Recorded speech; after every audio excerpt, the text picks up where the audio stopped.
안녕하세요. 하나님 왕국 바실라의 조슈아입니다. 오늘은 그 특집 예고로 길지 않고 짧게 영상을 만들었습니다. 제목은 비례대표 조작 특집 예고, 특명, 서버를 지켜라, 바코드의 비밀이라고 했는데요. 제목이 좀 길고 난잡한 것 같은데 이렇게밖에 지을 수 없었습니다. 너무 다 중요한 것들이라 다 뺄 수가 없었는데요. 제가 먼저 지금 비례대표 막 이제 그 분석을 끝냈거든요. 비례대표들을 분석한 걸 보도록 하겠습니다. 자, 지금 이게 비례대표인데요. 비례대표는 제가 한번 그 축소된 걸 보여드릴게요.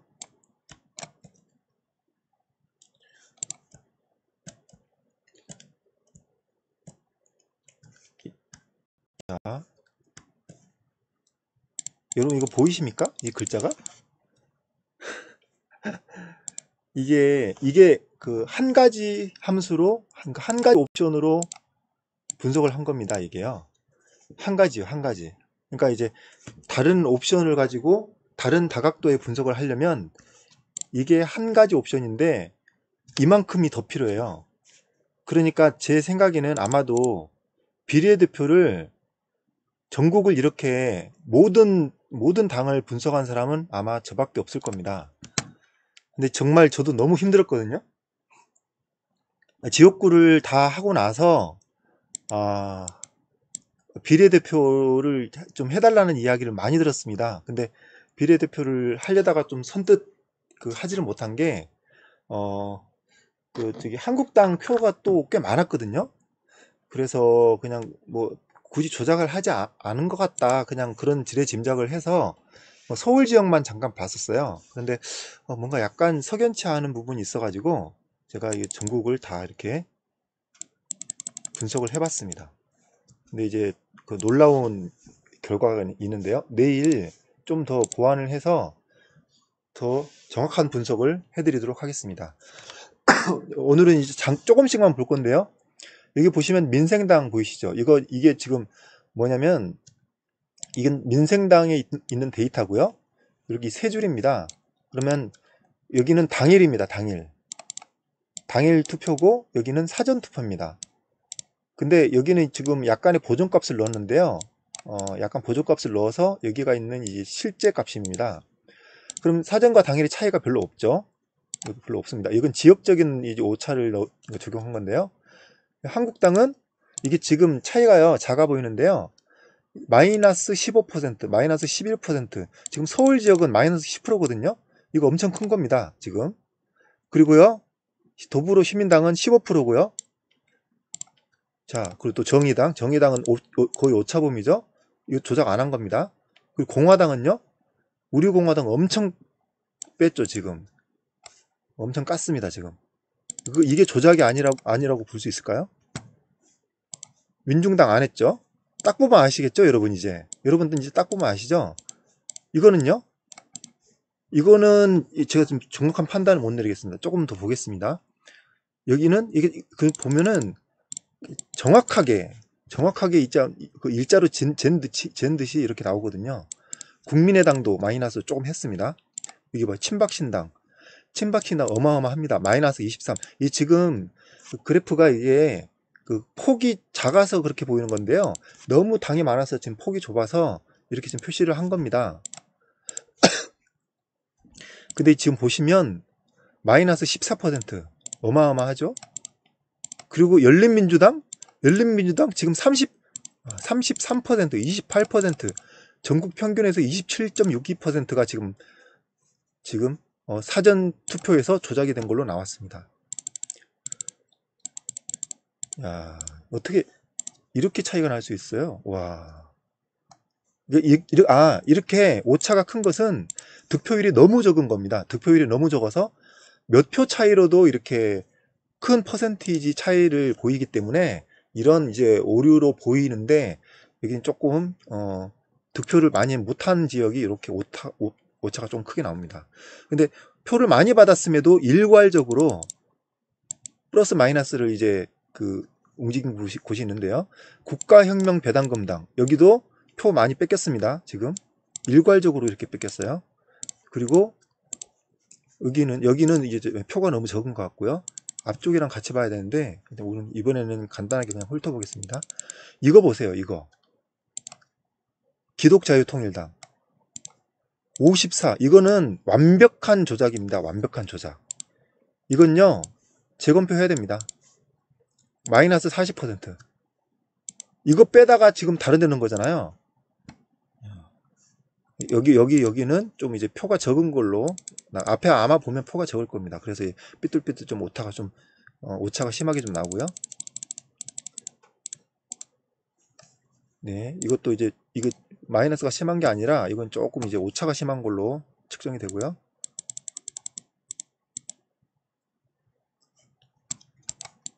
네, 앞에 지금 저 투표 인원하고 좀 같이 봐야 될 것 같습니다.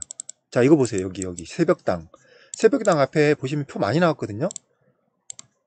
그러니까 요런 그 표 수가 적어서 이렇게 오차가 크게 난 거 이런 걸 제외하고는 이거 보세요. 여성의당 표가 얼마인지 모르겠는데 크게 오차가 없죠. 이거 보세요. 마이너스 48%. 이게 말이 됩니까? 사전과 당일 차이예요. 사전에서 뺏어간 겁니다. 그러니까 여기가 당일이 이제 정상 수치고 사전에서 뺏어간 거예요. 이렇게 뺏어간 거. 마이너스 48%. 첫 번째 종로 지역에서. 종로 참. 보세요, 이거. 네, 이렇게입니다. 일단은 조작은 확실하고요. 제가 내일 뭐 이것도 조작이 아니라고 우기는 분들 계실 텐데 일단 저는 놀랐습니다. 일단 비례에서도 조작이 나왔습니다. 예, 여러분 비례에서도 조작이 나왔다. 비례에서 조작 나왔습니다. 내일 이거 그 상세 분석을 한 특집을 하도록 하겠습니다. 자 그러면 여기서 질문. 비례대표도 조작을 했다. 그 길쭉한 것도. 그 길쭉한 걸 조작을 했어요. 그거 왜 긴데 그걸 어떻게 조작해? 됐고 지금 핵심을 정확하게 잡으셔야 됩니다. 핵심은 뭐냐면 당일표를 조작 못한 게 핵심입니다. 여러분 저기 논리적인 사고를 좀 가지셔야 돼요. 자꾸 이상한데 헛다리 짚지 말고 정확하게 지금 봤을 때 당일표를 조작을 못한 거예요. 이 사람들이 당일표를 조작을 못했기 때문에 이 사람들이 걸린 거예요. 누가 했는지 몰라도 중국이 했는지 화웨이에서 했는지 어디서 했는지 몰라도 걸린 겁니다. 근데 왜 당일표는 조작을 못했을까요? 안 했을까요? 못했을까요? 당일표 같이 조작하면요 사전투표 20% 조작하는 것보다 당일투표랑 사전투표 똑같이 10% 조작한 게 더 좋아요. 더 티가 안 납니다. 근데 왜? 여러분 바코드 비밀 이제 제가 풀어드리겠습니다. 바코드의 비밀 얘기 많이 나오죠. 지금 QR코드에 그 수백 자의 어떤 정보가 들어간다. 나의 신상이 들어간다. 어떤 그런 얘기가 지금 많이 나오고 있습니다. 저는 그 내용에 대해서 전혀 부정하는 게 아닙니다. QR코드가 어떤 건지 저도 잘 알거든요. 근데 얘네들은요 어렵게 안 해요. 사람이 어려우면 컴퓨터도 어려워요. 그러니까 그 계산하는 부분 말고 어떤 그 검출이나 분류 이런 부분에서 조작에 대해서는 복잡하면 안 됩니다. 아주 심플해야 돼요. 자, QR코드하고 바코드의 차이점이 뭔지 아세요? 제가 예전에 한번 얘기한 적이 있습니다. QR코드랑 바코드 차이는 숫자가 있고 없고 차이다. 그렇게 얘기를 했는데요. 약간 우스갯소리지만 농담은 아닌 게 QR코드는 똑같이 복사를 해도 티가 안 나요. 똑같은 건지를 알 수가 없어요. 이걸 알려면 핸드폰으로 갖다 대든지 검출기에다가 일일이 집어넣어봐야 같은지를 알아요. 근데 바코드는 똑같이 복사하면 숫자가 똑같으니까 금방 들통이 남단 말이에요. 그러니까 QR코드는 아무리 이걸 이제 위조표를 만들어도 잡는 게 불가능하다. QR코드가 더 최신의 방법이니 정보를 더 많이 넣을 수 있고 더 무슨 2차원으로 바코드의 업그레이드형이니 이런 얘기는 하지만 명백한 단점이 있습니다. QR코드는 읽기가 어렵습니다. 2차원으로 읽어야 돼요. 인간 센서라든지 인식 시간이 더 걸립니다. 그런 면에서 제 생각에는 예전에 유추할 때는 QR코드는 부정표를 많이 찍어내기 위한 어떤 들키지 않기 위한 수단이다라고 혼자 생각하고 있었습니다.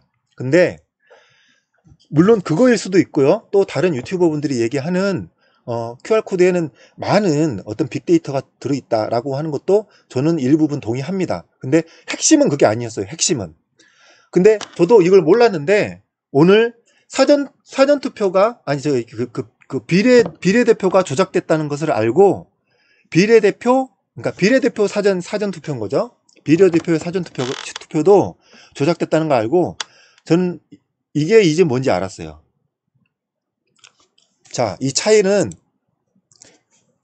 뭐냐면 이 두 개의 차이는 다르답니다. 다르다. 예? 다르다. 아, 그 뭐 무슨 장난하냐 이렇게 생각하실 수 있는데 너무 간단한 거였어요. 이 두 개가 다르다는 게 핵심입니다. 이거 이쪽에 있잖아요. 바코드 이거 사전 투표에만 썼죠. QR코드는 사전 투표에만 썼죠. 바코드는 당일 투표 용지에 썼습니다. 그러면 이 두 개 차이가 뭐냐? 이 두 개 차이, 이 QR코드를 리딩해가지고 저 안에 정보를 보는 거는 순식간에는 안 되고요. 약간 뭐 0점 몇 초의 차이가 필요합니다. 약간은 사진을 찍는 검출 시간이 필요한데 표가 빨리 지나가면 이걸 캐치를 못해요. 그래서 바코드를 검출하기가 어렵다고 저는 알고 있었는데 이거는 쉬워요. 이거냐 QR코드냐 바코드냐 이거를 판독하는 건 너무 간단합니다. 이거는 금방 지나가면서 바로 할 수 있어요. 그러면 지금 이게 뭐냐 이걸 어떤 역할이냐 바로 이겁니다. QR코드면 조작값을 넣어라. 바코드면 하지 말고 통과해라. 이런 의미입니다. 이런 의미. 그래서 당일 이 투표수는 조작을 못한 거예요. 이해 가세요? 제 생각에는 아마도 바코드도 QR코드로 이번에 바꾸려고 아마 노력을 했었을 것 같습니다. 근데 어떤 이유에서인지 바코드는 조작을 당일 투표의 대치에는 바코드를 그냥 쓸 수밖에 없는 상황이 됐고 사전 투표지에만 QR코드를 쓰게 됐는데 그 사전 투표 용지만으로 지금 사실 한국당이 상당히 크게 지금 앞섰거든요. 비례도 앞섰지만 저쪽이 그 지역구도 사실 거의 비등비등한 지금 득표율을 보였습니다. 그건 한국당 의원들은 안 믿지만 어쨌든 국민들은 믿죠. 자, 이게 보시면 QR코드는 이 몇 번에 찍혔는지 검출하면서 동시에 데이터가 올라갑니다. 그래서 중간에 중계기를 거치든지 서버를 가서 제 생각에는 중계기를 거쳐서 중국에 갔다가 한번 온 것 같아요. 이건 유추입니다. 프로그래머로서의 그냥 유추인데 그러면은 이게 조작하는 건 더 쉬워져요. 그러니까 이게 어떻게 되냐면 저는 개표기에서 분류기 그러니까 전자개표기라고 하는 이 분류기에서 조작을 했다고 저는 생각을 했어요. 근데 많은 분들이 얘기하는 게 여기서 분류기 기능밖에 안 썼다라고 얘기를 하는데 물론 저는 안 믿죠. 그게 안에 어떤 부품이 들어가는지 까봐야 아는 거죠. 근데 그건 그렇다 하더라도 하나 더 생겼어요. 이걸로 위에 걸로 조작할 수도 있고 분류기로 조작할 수도 있고 밑에 걸로 조작할 수도 있는 가능성이 생겼습니다. 이거 아시죠? 눈으로 육안으로 확인하는 거 착착착 이렇게 천천히 내려오면 이게 QR코드인지 아닌지 몇 번 찍혔는지 안에 인식 센서로 다 할 수 있습니다. 이거 충분히 가능합니다. 그러니까 여기에 있는 분류기로만 분류가 되는지 아시는데 여기에도 간단한 센서로 넣어가지고 다 할 수 있어요. 여기 안에 들춰보면 알 수 있을 것 같아요. 이건 그냥 뚜껑 열어보면 압니다. 그래서 제 생각에는 두 가지입니다. 여기 이 분류기로 바코드로 조작한 건데요. 이 분류기를 통과하면서 그 짧은 지역구의 그 표들은 그 얘기를 들어보니까 사전도 이쪽으로 지나가고 당일도 이쪽으로 지나갔다고 해요. 그러면 지나가면서 사전 투표일 경우 바코드일 경우 그러니까 바코드 내에 정보를 감지하는 게 아니에요. 제가 추측하기는 바코드가 지나갔을 때 바코드냐 오케이 그러면 조작값을 넣어라 이렇게 해가지고 몇 번 찍혔는지 하고 해서 서버로 보냅니다. 중계기로 보냅니다. 그래서 어디론가 가버린 거예요.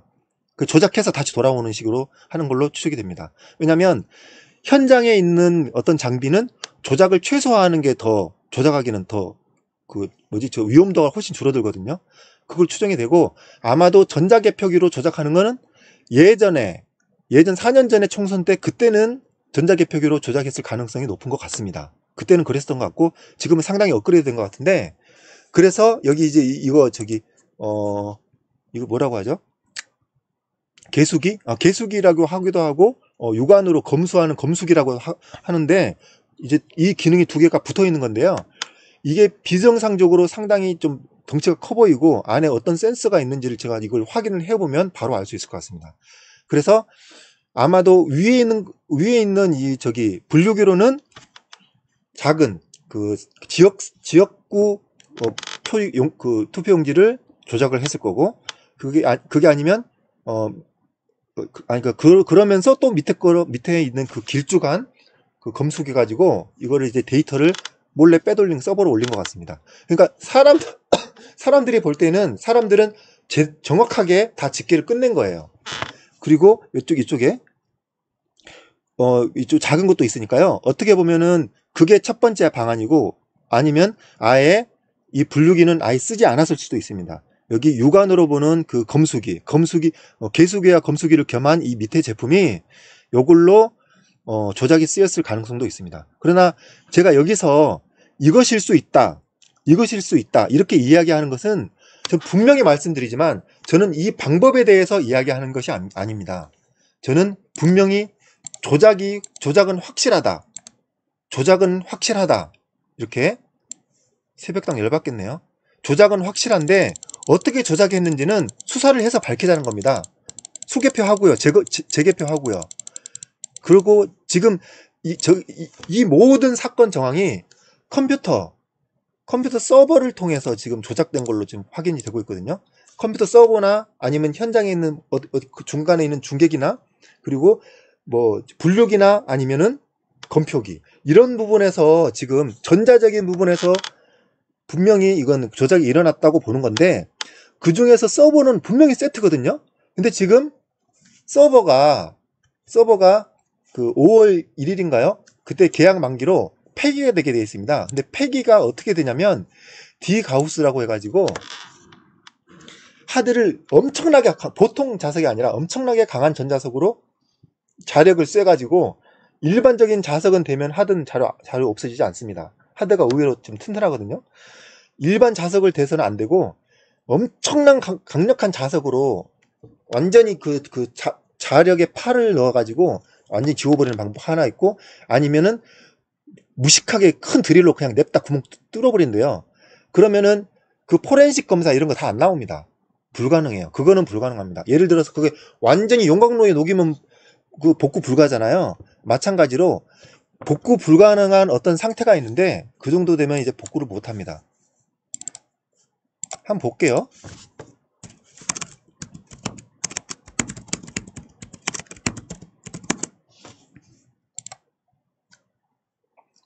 뭐 이런 기계가 있다고 합니다. 이런 기계가다가 여기 엄청난 자력을 넣는다고 하는데, 여기다 이제 놓고 하드를 넣고 어떤 자력을 넣으면 완전히 지워진다는 거죠. 포렌식 다 필요 없고요. 이건 진짜 완전히 날려버리는 거예요. 이거는 이제 못 쓰게 해버리는 거고, 이거 아니면 드릴로 갖다 뚫어버린다는데요. 이거를 그렇게 파쇄한다는데요. 여기 있다, 여기 이렇게 뭐 박살을 내버린다는데요. 이렇게. 지금 시간이 없습니다. 며칠 안 남았는데, 지금 현재 그 비례대표 조작이 됐다는 이야기를 듣고, 지금 그 표를 상당히 날려먹은 당에서 지금 저를 찾아와서 내용 설명을 좀 급하게 들었습니다. 아직 저는 이제 발표도 못했지만 급하게 듣고 와서 바로 지금 그 고소를 증거 보전 신청을 바로 신청하고 지금 대응에 들어갔습니다. 한 개 당인데, 아마 이게 이제 그 영상이 타고 가면 또 다른 당에서도 또 문의가 올 수 있을 것 같습니다. 네, 어쨌든 여러분, 지금 이 서버를 파쇄하는 것에 대해서 정말 나서서 좀 반대해야 되고, 민경욱 후보님이 정말 열심히 잘 하고 계신데요. 민 후보님이 하시든지 아니면 또 다른 분이 어떻게 하시든지 서버를 폐기하는 것을 좀 막아주셨으면 좋겠습니다. 지금 오늘이 28일인데 28, 29 지금 며칠 안 남았거든요. 네, 오늘 방송은 여기까지 하겠고요. 내일 비례대표 조작 특집을 공병호 TV와 함께 연결해서 함께 이제 그 합동 방송으로 하도록 하겠습니다. 예, 시청해 주셔서 감사합니다.